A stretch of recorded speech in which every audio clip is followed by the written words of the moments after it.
Broadcast is live. Let's go. Welcome, guys, to our Welcome, first, everyone. podcast slash live stream, whatever you might want to call. Okay, so I'm Aryan, and I'm Lakshya. I'm also this Lakshya is Lakshya. Aryan. So yeah. Took a lot of time to, So, Lakshya, why don't we start with the latest transfer news? Yeah, we should start with the latest transfer news. Let's go. So So, first what of we have. all, Start. go. You take it away.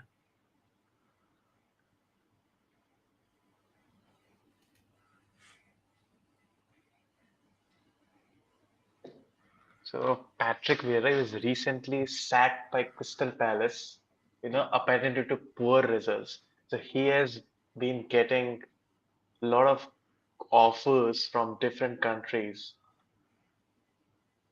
to be coach in their league.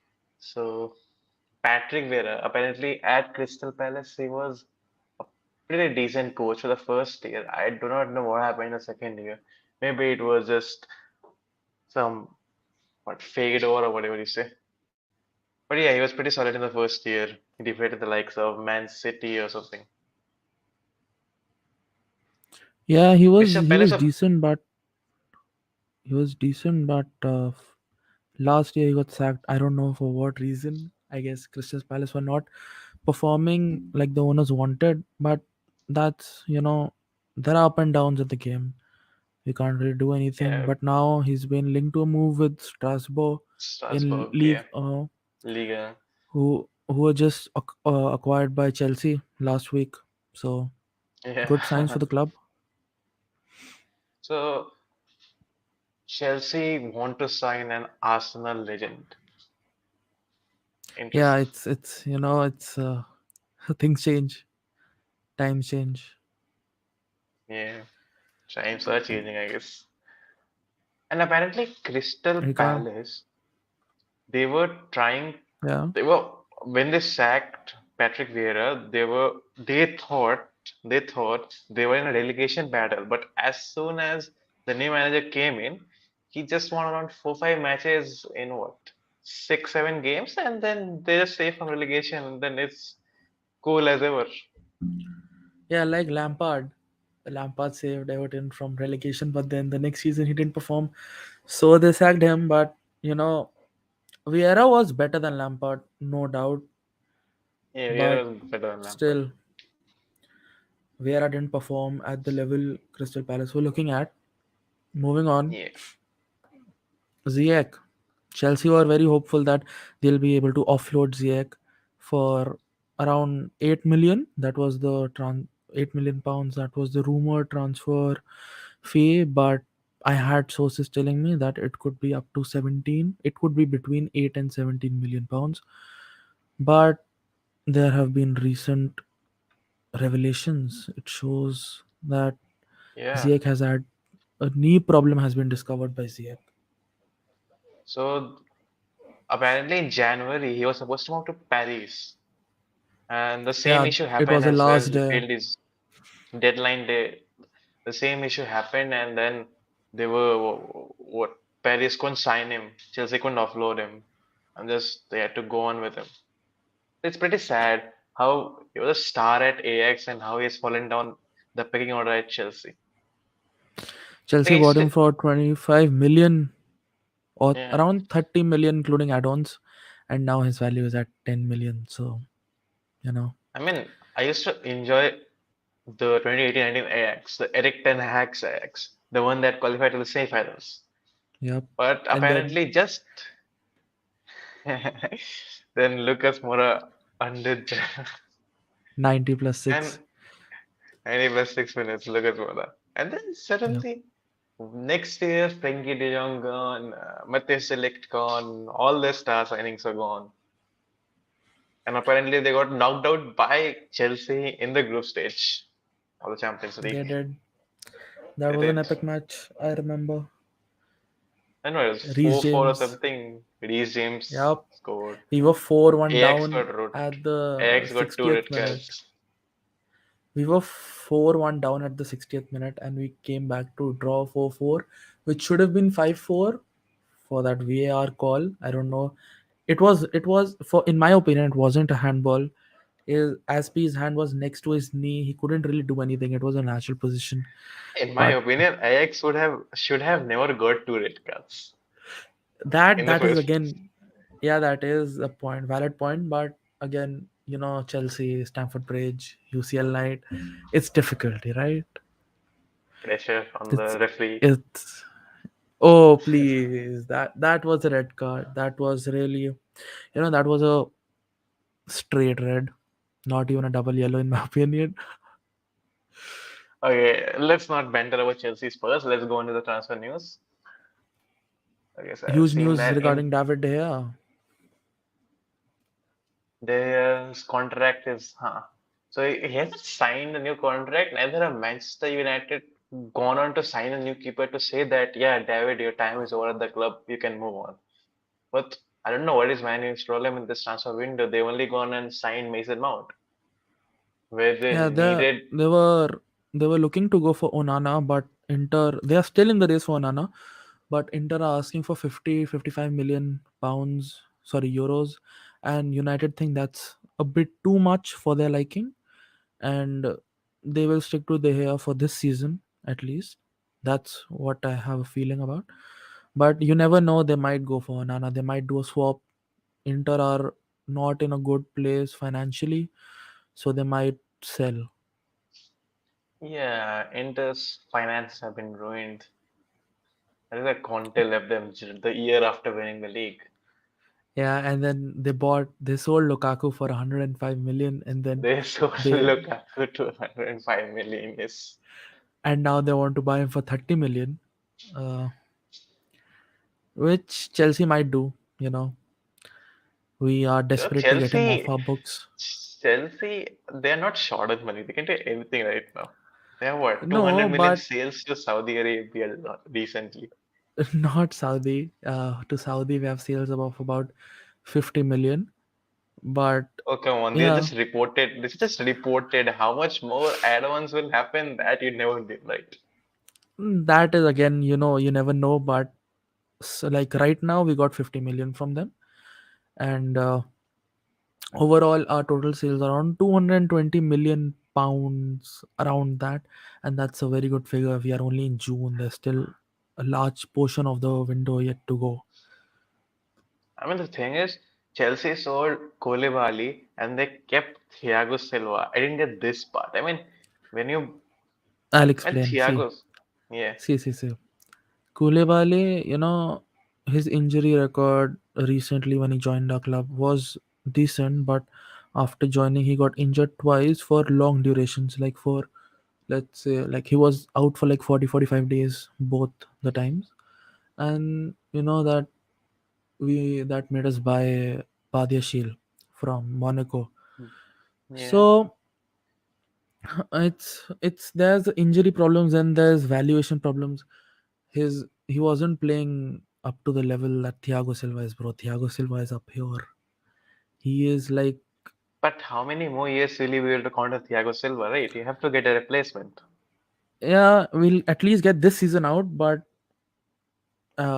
in the future we obviously have Badiashile and Fafana. I think that will be our centre back partnership going forward. Badiashile on the left side and Fafana on the right side with a 4-2-3-1. Yeah. I think Okay, we have a I got a comment from question. a viewer. Yeah. Yeah. So what do you guys feel? Will Chelsea FC be able to be on track? Will they qualify UCL next season? How do you feel losing Kai Havertz will affect them? See, they have a direct replacement for Kai Havertz and Christopher Nkunku. Right, same You type of know, player.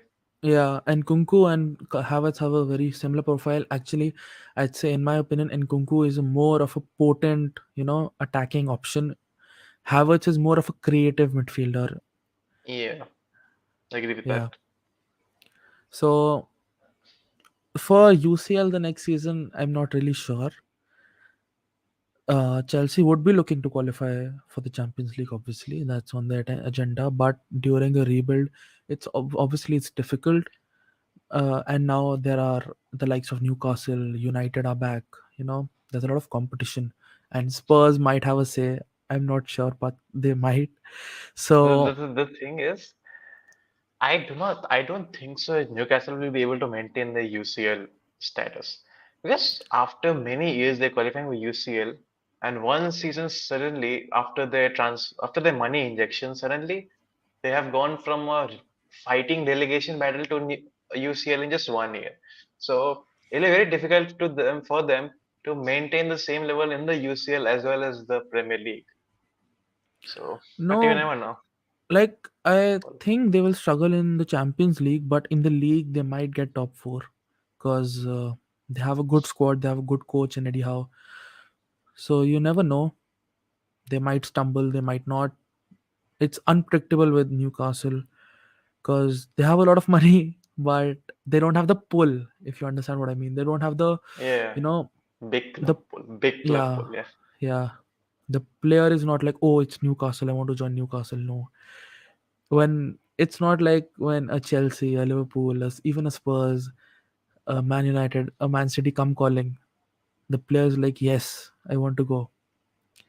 But okay, we have another question Self do you think he is the one? now. I mean, Let me even you answer need to be this. patience with Let me Poche. answer this one. Yeah, sure. So, obviously, you will know about Poch more than me. You've seen him at Spurs. Yeah, yeah, I have seen him at PSG, but at PSG, he wasn't the same Poch because a lot of, ego. There was a lot of ego in that dressing room. Mbappe, Messi, Neymar, Verratti, a lot of them. Marquinhos, Navas, Donnarumma. So, you can't judge him on his time at PSG, in my PSG. Yeah, opinion. I agree You with that. should go by his time at Spurs, and at Spurs he was a really good coach, no doubt. But Spurs again bottlers, so you can't really expect anything for them. That's why he didn't really win anything, you know. Yeah. Yeah, So with Poch, he's not the one. He is, he's here to rebuild. He has a 2+1 contract, 2 years plus one option to extend. So if he does well, we might extend. If he does not, we might terminate his contract early. He might be sacked. But there is optimism that he promotes youth, and Chelsea has an abundance of youth. yeah. I mean, You would Chelsea know from has his time at great youth Spurs. academy. You would Yeah, he know that promoted the he, likes of yeah. Dele Alli and stuff. At that time, they were really good players, but then they fell off quite hard. Shit happens. So yeah, he's not the one, but he's in the line before the one. I mean, you need to be really patient with Poch. He, in first season, you might not even qualify for Champions League, but then you play good football, rebate will happen. Slowly, slowly, it takes time. It's the whole process, and you have to trust the process. Something Arsenal fans are used to. Yeah, But it paid off. It paid off. They eventually it paid off, they, yes. they stuck with their man, and voila, they still bottled it. So yeah, Yeah. I've got you know But Arsenal this season, they've got a pretty this. sick team. Uh, they were on top of the league for like 200 days, and they still lost.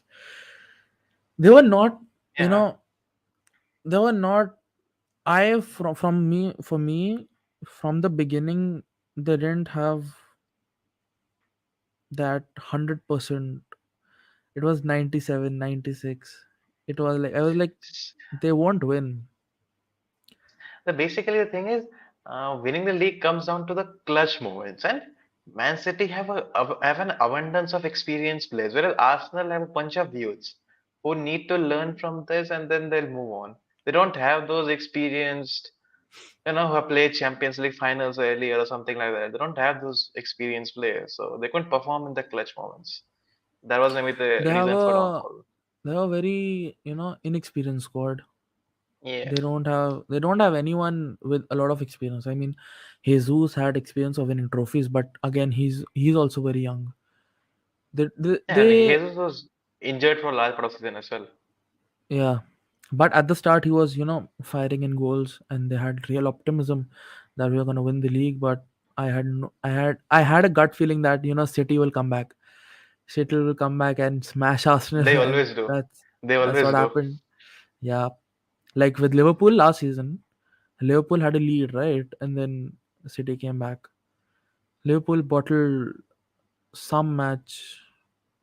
I don't remember. Liverpool drew against Spurs. Liverpool, what do you call? Yeah. They lost against some mid-table team, and then Man City. They never lose against all these teams. They just keep on winning. Man City might get a draw here and there, but they win. They win a lot, and especially against the Man City teams. knows when to accelerate, when to, make that final push, which the other teams are lacking. Yep, Man City basically have that. They are the finished product. They just won the Yeah, treble. They are the finished product. They know how to win. They have the winning mindset.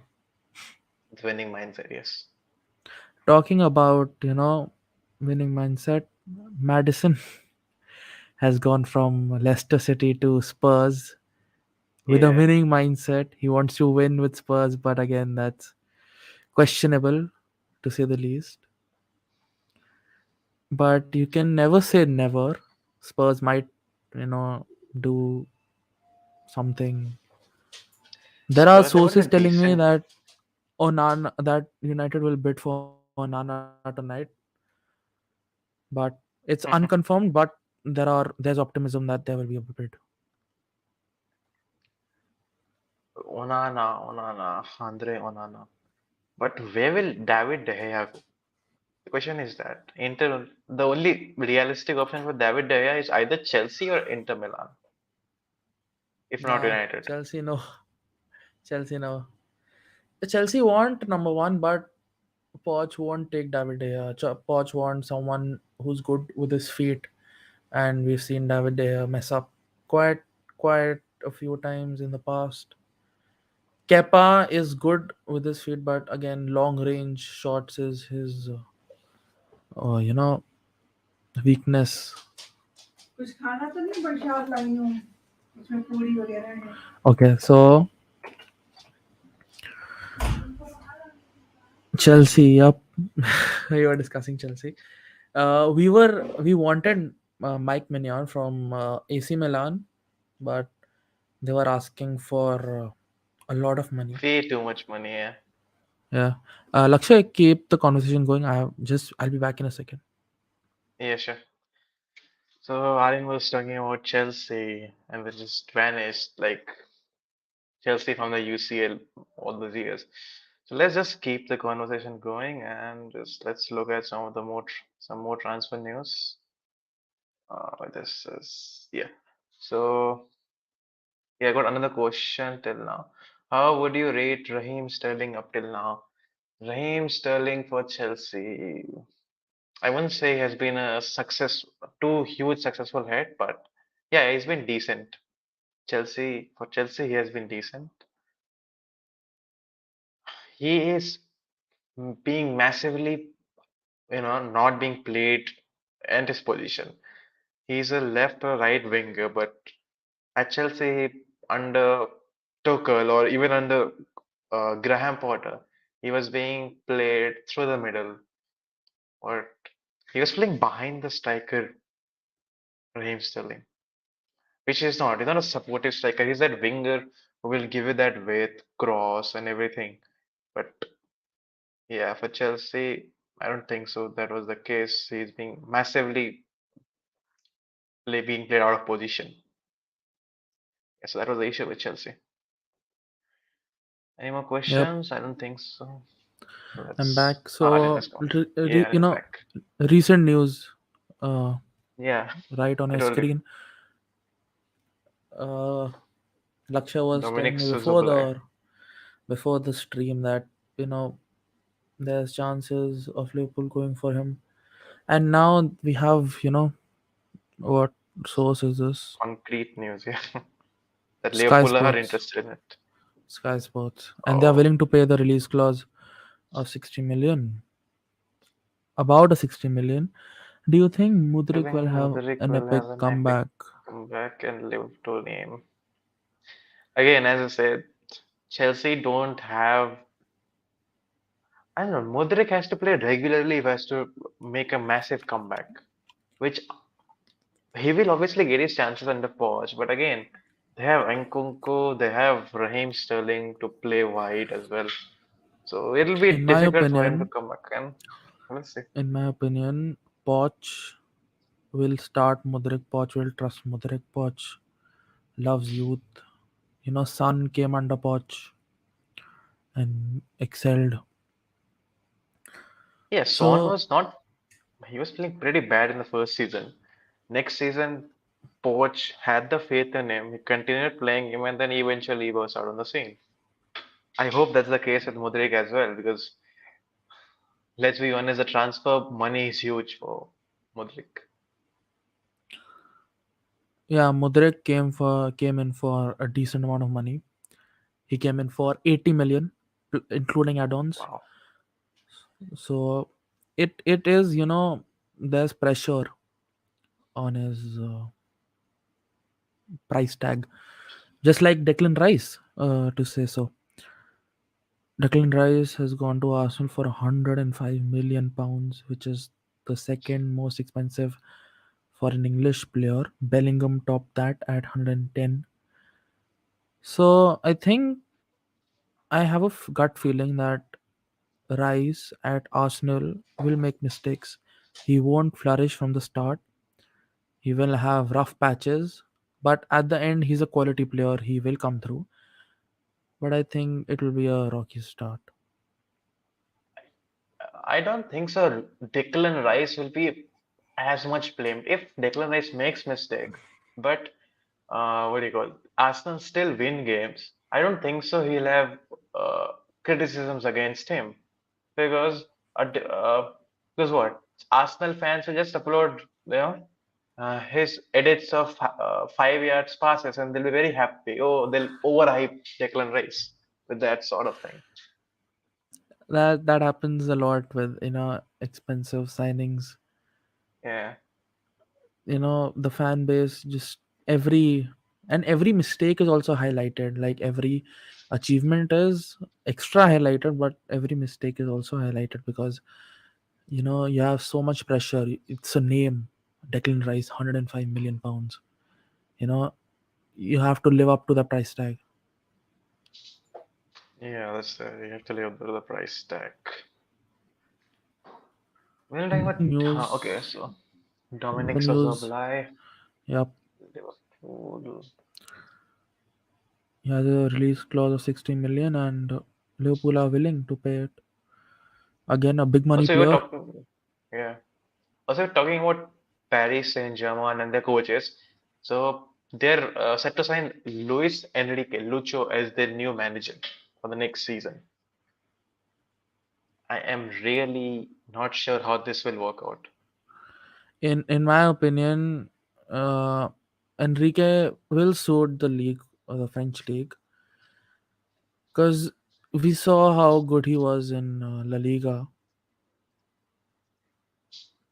Yeah, the I'll just famous pull up the comeback against news. PSG, Yeah, and then there is also news about Skriniar Milan Skriniar. Yeah, yeah. This was not to from January PSG. itself. It was he himself confirmed that he's not renewing the contract with Inter Milan, and the only not renewing the contract, and the only what do you call viable option for him was PSG were willing to pay his monetary demands and all that. We have a comment. Good to see mid-table teams having a healthy convo. Well, Yeah, yeah, bro. You still want to buy our place? I don't know what is that thing. Anyways, let's talk about Champions League finals then. 2020 and 2021. okay, a lot of shots being Banter. fired. So Skriniar and then There is obviously the PSG news for Luis Enrique. Luis Enrique will excel at PSG. If Messi would have stayed, you know, there might have been a lot more that could have been achieved. So You don't want to okay, buy your players want to leave your club. But then if you do not want to buy your players, then you shouldn't be going for Mason Mount or something, right? If you're talking about mid-table teams again. yeah, and then Chelsea fisted United with the 60 million. Oh my God, that was daylight robbery. I mean, I was happy with 55 also, and then I just heard 60 million. I was like, wow, Chelsea know how to do business. The our owners, might have a problem, uh, understanding football, Recruitment. Yeah. but They get they have decent a money. very good business brain. Behzad Iqbali, who is our co-owner, when we were buying Enzo from Benfica, he squared up with the Benfica sporting director, and there was about to be a fist fight for Enzo, but he got the deal done. That was epic. I remember. I think What? with Enzo Fernandez and Chelsea, the saga that happened in January, it was a bit disrespectful to Benfica. Chelsea openly declared interest in him, telling Enzo that, yeah, we'll buy you, we'll pay a decent amount of money, you'll be a regular starter for us. Then obviously Enzo got flattered by Chelsea's interest, and then he wanted to leave Benfica. So it was pretty much, you know, Yeah, he was, disrespectful for Benfica. it was sad. I thought we were not going to go back for Enzo at the end of the window, and then but at the deadline day, Enzo Fernandez to Chelsea. Here we go. When you get the Fabrizio, here we go. It's just the adrenaline, and then you're waiting for the official confirmation every time. But yeah, Enzo was a good buy, honestly, because Yeah, he this played good. if we didn't buy him in January, right now every big club would be in for Enzo. Liverpool, Real Madrid, United, Chelsea, everyone would be going for Enzo, and the price will just keep going up and up and up and up. I guess you paid the release clause, right, of 120 million or Yeah, something. we paid 120 plus 3. So the release clause was pretty high, yeah. And also Enzo burst out on the scene in the World Cup. I don't think so. There was much talk before the World Cup about Enzo Fernandez. But as soon as his performance was good, he won the best young player at the World Cup. Everyone wanted to buy Enzo Fernandez, Enzo Fernandez. And I think so. Chelsea got him for a pretty decent price. I mean, he's young. He will give you many more years to come, and then as well as huh? You have a question? Tony Van de Beek, a lost wonder player brought in by the coach and happened play. According to his they eventually left floating on the pitch. It's not the first time this is happening. With United, yep. United have a history of buying players and not, utilizing them to their potential and just leaving them. A Like, lost wonder. I mean, Donny Van de Beek has been unlucky as well with injuries, other than the coaches. He has been unlucky with injuries as well.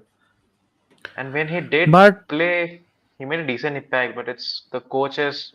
When he did play, he made a decent impact, but it's the coach's decision to not play him, right? We only say that please play Donny Van de Beek, please play Donny Van de Beek. But at the end of the day, it is Ten Hag's decision to not play him. when he was fit, they didn't play him, and I really did not understand when they were having problems in midfield and they had Donny on the bench and they did not play it. I watch Mark Goldbridge watch alongs, and that was the most epic shit ever. Like, Mark Goldbridge just ranting about not playing Donny Van de Beek, and it's good fun. To be honest, Donny Van de Beek is a creative midfielder, right? Also can play up front as well. So Yeah. if you play Donny Van de Beek along with Bruno Fernandes, And then, but then after that, you cannot have that. What do you, the stability in midfield becomes too attacking, and it leaves your defense rattling. And that season, United's defense, I wouldn't say was the best, with Maguire and half-injured Varane. Okay, Aryan, that's great. It's the worst when you see a player on Fabrizio's page and a Saudi flag in the caption. Yeah, this has been a trend in recent days. Most big players want to go to Saudi Arabia. I don't know what's happening. You know, they're European giving interest is these gone. huge contracts for like 150, 200 million euros a year. Mad contracts come. N'Golo Kante is on 200 million. Ronaldo is on similar wages. Benzema is Karim on 300 Benzema. million. Bro, like it's going Yeah, crazy. yeah, it's going crazy. The Talking about going wages crazy, let's end this first, what do you call, session, you say? podcast session, episode 1 of our season Yeah, 1, and we'll be back every weekend. We'll try to do it every Saturday. If not every Sunday, there'll be an episode talking about the weekly either match review, upcoming match fixtures, or transfer news. And we'll also be discussing F1 soon. So keep watching, like, share, and subscribe, and then we'll see you like the and next follow him weekend. on Instagram, CFC Reporter. Yep. On Insta, CFC dot reporter, and on Twitter, the links are in the channel page. You can go and follow from there, and we'll see you on Saturday. See you. Friday Bye. winner V6. Bye. Ciao.